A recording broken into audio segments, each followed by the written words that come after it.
I never thought I'd hear those words directed at me, old and useless. Not from a stranger, not from some rude kid at the store, but from someone I had opened my home and heart to. My name's Henry. I'm 73 years old, retired from the Postal Service, and I've spent my whole life working hard, taking care of my family, paying my dues. I was proud of the life I built, proud of my son, David, and his family. After my wife passed away 3 years ago, the house felt too quiet, too empty. David insisted I move in with him and his wife, Jenna. He said, "Dad, we'd love to have you here.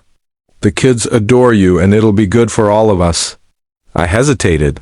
I didn't want to feel like a burden, but he meant well, and the thought of being around my grandkids made my heart warm again. The first few weeks were wonderful. The kids would come running into my room every morning shouting, "Grandpa, breakfast!" And Jenna would smile and say, "Good morning, Henry. How'd you sleep?" She seemed kind, considerate, respectful, at least when David was around. But after a while, little cracks started to show. She'd sigh loudly if I forgot to close a cabinet door, or mutter under her breath when I accidentally spilled my tea. Once, when I offered to fix a loose stair, she laughed lightly and said, "Oh, that's sweet. But maybe leave the repairs to someone who can still bend without breaking." It stung, but I told myself she didn't mean harm. I'd learned to ignore small things in life, but over the months, her attitude got sharper, colder, harder to ignore. She'd roll her eyes when I told stories to the kids, whisper on the phone when I entered a room. And one day I overheard her telling a friend, "It's like having a houseplant that eats, he's just there, taking up space." My chest tightened, but I stayed quiet. I loved my son too much to start trouble. Then came the day that broke something inside me.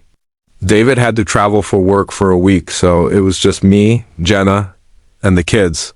One afternoon, I overheard her on a call in the kitchen. I had gone to grab my glasses from the counter, but before I walked in, I heard her voice, annoyed, sharp, filled with irritation. "I swear," she said, "if I have to hear one more of his old army stories, I'll lose my mind. He acts like we owe him something just because he's old. He's useless now. All he does is sit around all day pretending to help." I froze. My throat tightened. My heart pounded so hard I could hear it in my ears. Useless. That word echoed in my mind like a bell that wouldn't stop ringing. I stepped back quietly, went to my room, and sat down on the edge of my bed. I'd spent my whole life working, serving, loving, and now I was useless. That night I barely slept. I thought about my wife, God rest her soul. She always said, "Henry, one day people might forget what you did, but they'll never forget how you made them feel." I realized Jenna had never cared to know me. She just saw me as baggage. But life has a way of bringing truth to light, sometimes when people least expect it. The next day, David called to check in. I didn't say anything about what I heard. I just told him everything was fine. But deep down, I was done staying silent. I decided to let things play out naturally and maybe, just maybe, give her a chance to show her real self when she didn't think anyone was watching. The following weekend, David returned early, a day sooner than planned. Jenna didn't know. She thought he was coming home Sunday night, but his meeting got canceled, and he decided to surprise the family. I knew he was on his way because he called me from the car. "Don't tell Jenna," he said, laughing. "I want to see her face." I said okay, but I had a feeling this surprise would be bigger than either of us expected. That evening, around 6, I was in my room reading when I heard Jenna's voice from the living room. She was talking to her friend again, loud enough for me to hear every word. "I can't wait for David to come back," she said. "This week's been a nightmare. His dad's so helpless.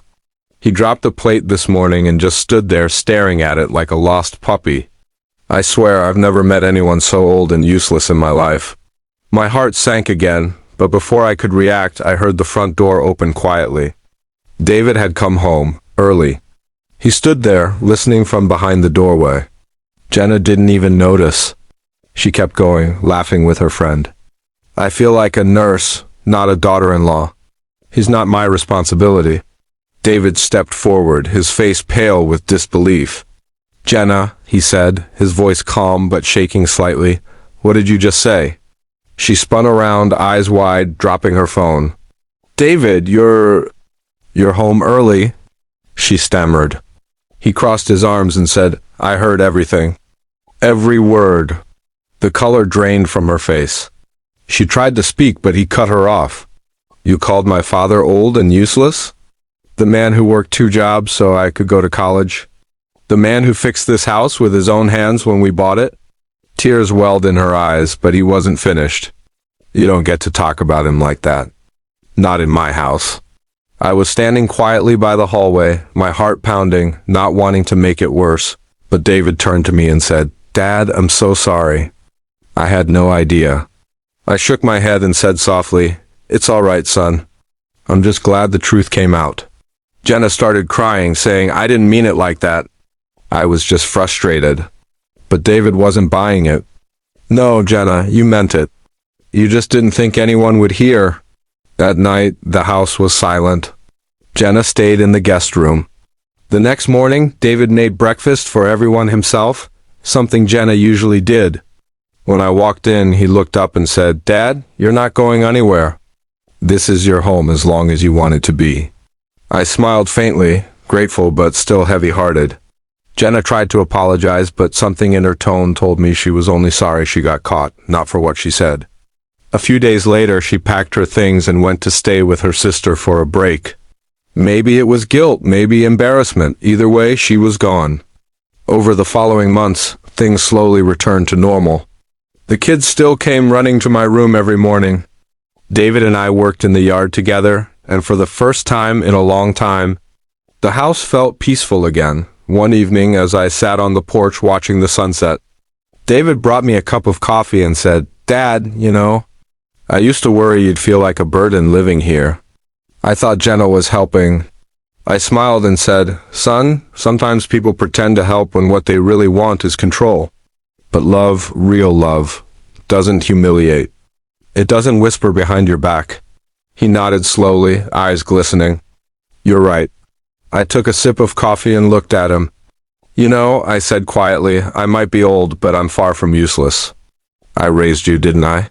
He laughed through his tears, nodding. Yeah, Dad, you did. That was the first time in months I felt truly seen. Life has a way of humbling people. And sometimes the ones who call you useless are the ones who don't realize how empty their own hearts are. I never wanted revenge on Jenna. I just wanted truth. And that night, the truth walked right through the front door when my son came home early. Now, I wake up each morning with peace in my heart and laughter in the house again. I still hear my wife's voice in my mind saying, Henry, dignity isn't about age, it's about how you carry your scars. She was right.